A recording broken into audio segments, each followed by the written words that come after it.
La vie a une manière curieuse de nous faire croire qu'en atteignant un certain âge, tout est déjà écrit, comme si le livre était fermé et qu'il ne restait plus qu'à relire les pages anciennes. Mais la vérité, et peut-être que peu de gens en ont conscience, c'est que 60 ans ou plus peuvent marquer le début du chapitre le plus palpitant, celui que personne n'attendait, pas même vous.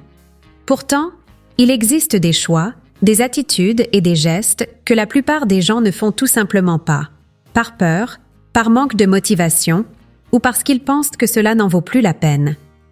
C'est précisément de cela que je veux vous parler aujourd'hui.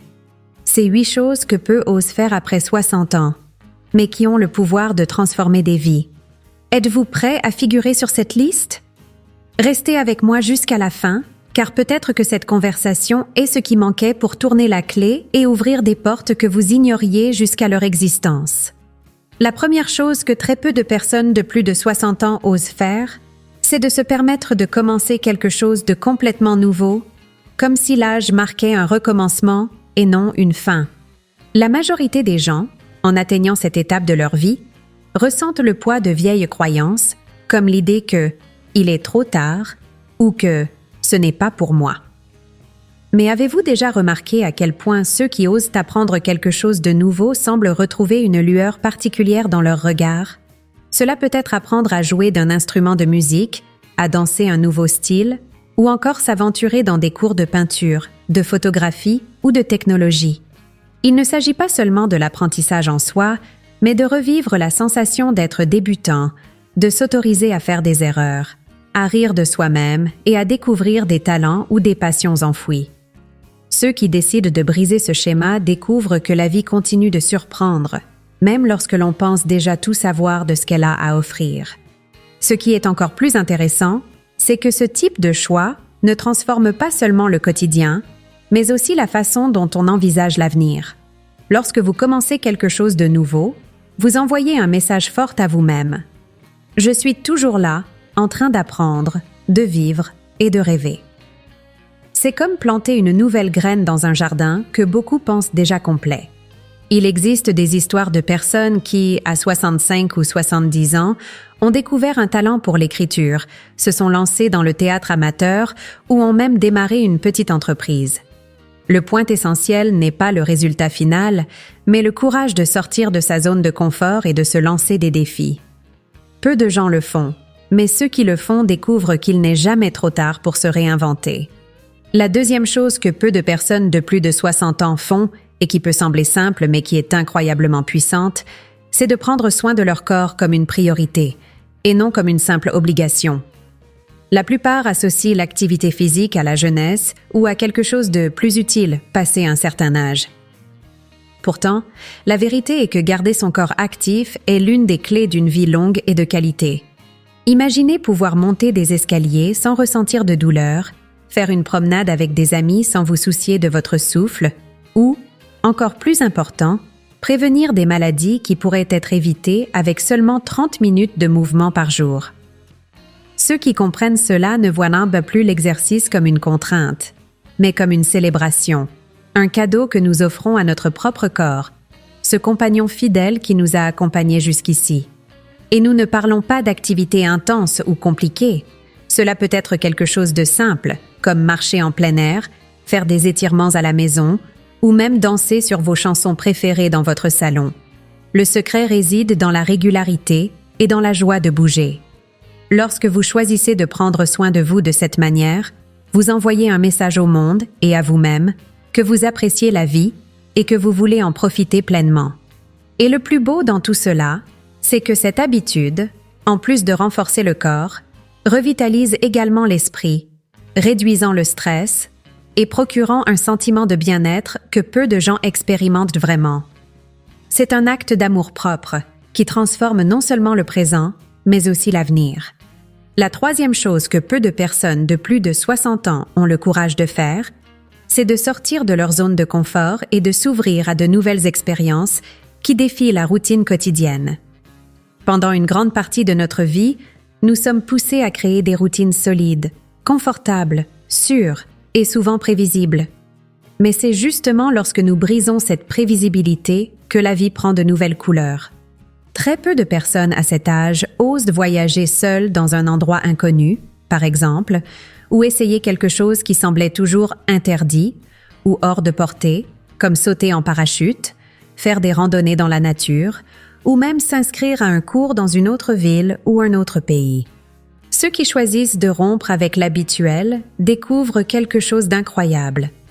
Le monde est beaucoup plus vaste et fascinant que nous ne l'imaginions, et le sentiment d'aventure, même à petite dose, peut raviver notre âme et nous faire sentir à nouveau vivants. Et voici le secret. Il ne s'agit pas de faire quelque chose de grandiose ou de radical, mais de s'autoriser à vivre quelque chose de nouveau, quelque chose qui vous sort du pilotage automatique. Cela peut être aussi simple qu'essayer un plat que vous n'avez jamais goûté, visiter une exposition d'art contemporain ou vous inscrire à un cours de yoga dans le parc près de chez vous. L'idée est de briser le cycle de la monotonie et, en faisant cela, de laisser la place à l'imprévu. Beaucoup disent qu'à 60 ans, ils ont déjà tout vu. Mais ceux qui sortent de leur zone de confort découvrent qu'il reste encore tant à voir, à vivre et à ressentir. Et croyez-moi, ces expériences inattendues, aussi simples qu'elles puissent paraître, sont celles qui laissent les meilleurs souvenirs et les sourires les plus sincères. La quatrième chose, qui est peut-être encore plus rare et puissante, c'est de raviver les passions et les talents qui ont été abandonnés au fil des années. Vous souvenez-vous de ce rêve que vous aviez quand vous étiez plus jeune? Peut-être que c'était apprendre à chanter, écrire un livre, coudre vos propres vêtements, ou même construire quelque chose de vos propres mains. La vérité, c'est qu'avec le temps, beaucoup de ces envies finissent par être mises de côté, reléguées dans un coin de notre esprit, car la vie nous accapare avec le travail, la famille et les responsabilités. Mais maintenant, après 60 ans, la vie offre enfin le temps et l'espace nécessaires pour regarder ses passions avec un regard neuf. Peu de gens ont le courage d'ouvrir ce tiroir et de raviver ses rêves, mais ceux qui le font découvrent un monde de possibilités qui n'a jamais vraiment été perdu. Il attendait simplement le bon moment. Et ce qu'il y a de plus beau dans ces retrouvailles, c'est qu'elles n'ont besoin de l'approbation de personne. Peu importe que vous souhaitiez écrire un poème juste pour vous-même ou chanter sous la douche sans auditoire. Le simple fait de vous reconnecter avec ce qui, un jour, a fait battre votre cœur plus fort suffit déjà à transformer votre perspective. Certains trouvent même de nouveaux chemins à partir de ces passions, comme lancer une petite activité artisanale, organiser des soirées culturelles ou donner des cours bénévoles sur un domaine qu'ils maîtrisent. Mais, au fond, le vrai cadeau, c'est de se sentir en paix avec soi-même, redécouvrir qui vous êtes et comprendre qu'il n'est jamais trop tard pour rêver à nouveau, ou même pour réaliser ses rêves. La cinquième chose que peu de personnes de plus de 60 ans se permettent de faire, c'est de plonger à corps perdu dans le monde de l'apprentissage technologique. Pour beaucoup, la technologie peut sembler être un territoire intimidant, presque inaccessible, comme si elle était réservée aux générations plus jeunes. Mais ceux qui décident de surmonter cette barrière et d'apprendre à utiliser des outils comme les smartphones, les réseaux sociaux, les applications ou même les ordinateurs découvrent un univers entièrement nouveau, plein de possibilités. Il ne s'agit pas seulement de suivre les évolutions du monde moderne, mais d'utiliser la technologie comme un pont pour se connecter avec les autres, avec l'information et avec de nouvelles manières d'exprimer qui vous êtes. Imaginez pouvoir discuter en vidéo avec des membres de votre famille vivant loin, suivre les photos de vos petits-enfants en temps réel ou même faire vos courses sans avoir à sortir de chez vous. Pour ceux qui osent de franchir ce pas, les récompenses sont immenses et la sensation d'indépendance qui en découle est inestimable. Et au-delà de la praticité, apprendre à utiliser la technologie peut ouvrir des portes qui semblaient auparavant fermées.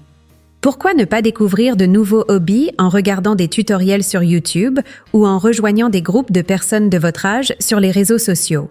Certains trouvent de l'inspiration dans des cours en ligne, en créant des objets artisanaux, en apprenant à cuisiner des plats différents, ou même en étudiant l'histoire, la géographie ou une nouvelle langue. Tout est littéralement à portée de main, prêt à être exploré. Et vous savez ce qu'il y a de mieux? Le processus d'apprentissage de quelque chose d'aussi différent constitue un formidable stimulant pour le cerveau, aidant à garder un esprit actif, curieux et plein d'énergie. Ceux qui relèvent ce défi réalisent rapidement que l'âge n'est pas une barrière à l'apprentissage. Ce n'est qu'une étape de plus où l'on peut découvrir le plaisir de grandir et d'évoluer. La 6e chose, encore plus transformatrice, est de prioriser du temps pour prendre soin de soi émotionnellement. Dans une société qui nous a toujours encouragés à nous occuper de tout et de tout le monde, enfants, petits-enfants, travail, maison, beaucoup atteignent 60 ans sans jamais avoir mis leurs propres émotions au centre de l'attention. Mais vous êtes-vous déjà demandé comment va votre âme?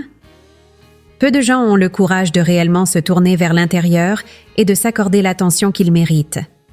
Cela peut signifier chercher une thérapie, méditer, cultiver des moments de silence ou simplement réserver un temps dans la journée pour réfléchir, lire ou marcher seul.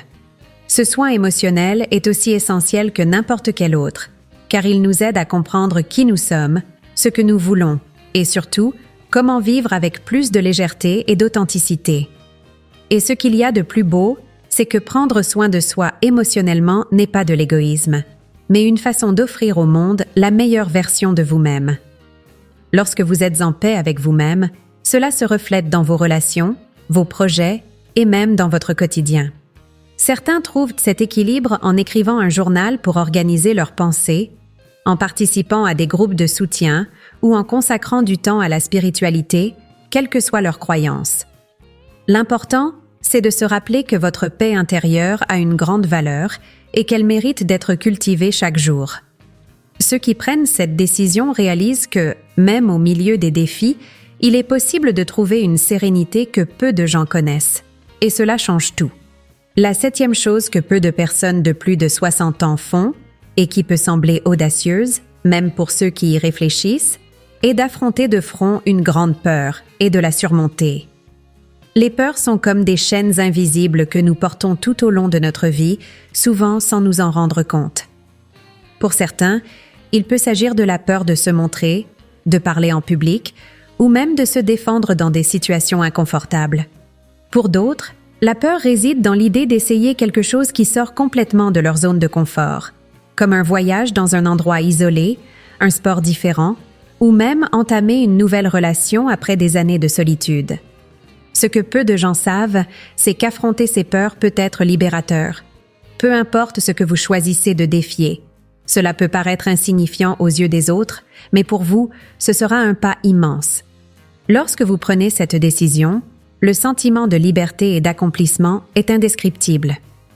C'est comme si, enfin, vous preniez les rênes de votre propre vie en laissant la peur là où elle appartient, derrière vous. Et l'impact de vaincre une peur dépasse le moment présent. C'est un changement qui résonne dans toute votre manière d'aborder le monde.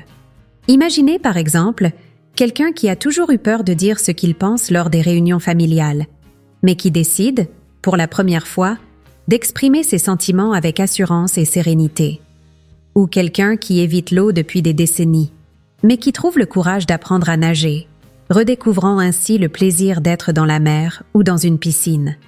Ces expériences nous montrent qu'il est possible, même après 60 ans, de découvrir de nouvelles versions de nous-mêmes, des versions plus fortes, plus confiantes et surtout plus libres. Peu de gens osent défier leur peur, mais ceux qui le font réalisent que, la plupart du temps, ce qui nous retient, ce n'est pas la peur elle-même, mais ce que nous pensons à son sujet. La 8e chose, qui est peut-être la plus transformatrice de toutes, est de prioriser son bonheur au-dessus des attentes des autres.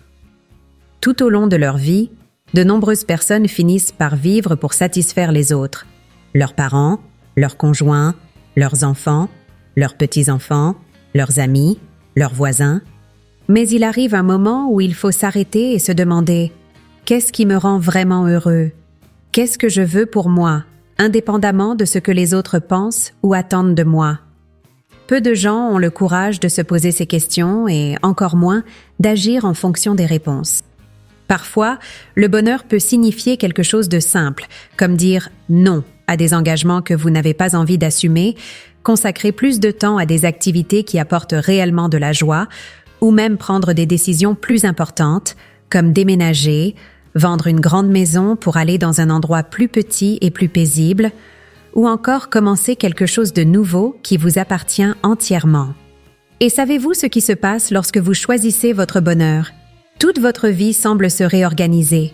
Les personnes qui tiennent vraiment à vous comprendront et soutiendront vos choix, et celles qui ne comprennent pas n'ont peut-être jamais été une influence positive dans votre parcours. Faire de votre bonheur une priorité n'est pas un acte égoïste, mais un geste d'amour envers vous-même.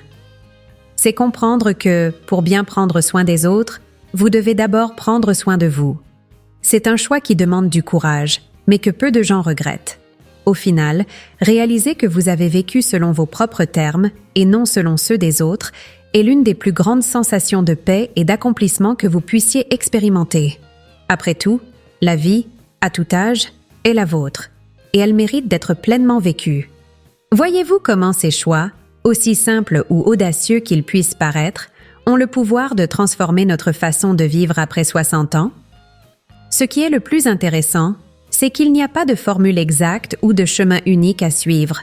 Chacune de ces choses est une invitation à se regarder soi-même avec plus de bienveillance, plus de courage et plus de liberté. Peut-être êtes-vous déjà sur cette liste, ou peut-être avez-vous réalisé que vous n'avez pas encore fait ces pas, mais l'important est de savoir qu'il n'est jamais trop tard pour commencer. La beauté de cette étape de la vie réside dans le fait qu'elle offre ce que peu d'autres périodes offrent, du temps pour réfléchir, se redécouvrir et surtout vivre pleinement. La question qui reste maintenant est: que pouvez-vous faire pour vous-même, dès aujourd'hui? Qui apportera plus de joie, plus de sens et plus de vie à vos journées? Ce qui importe, ce n'est pas de savoir si vous faites partie d'une liste ou non, mais si vous avez le courage de créer la vôtre. Rappelez-vous que la vie est faite des choix que nous avons le courage de prendre et que chaque petite décision de prendre soin de soi, de se réinventer et de se challenger est une manière de se dire oui à soi-même. Alors, pourquoi ne pas commencer aujourd'hui? Peu importe l'ampleur du pas, ce qui compte, c'est qu'il soit franchi. Parce que la vie ne s'arrête pas à 60, 70 ou 80 ans. Elle continue, tant qu'il y a une envie de la vivre. Et croyez-moi, le prochain chapitre peut être le plus beau de tous. La question que je vous pose maintenant est: êtes-vous prêt à l'écrire?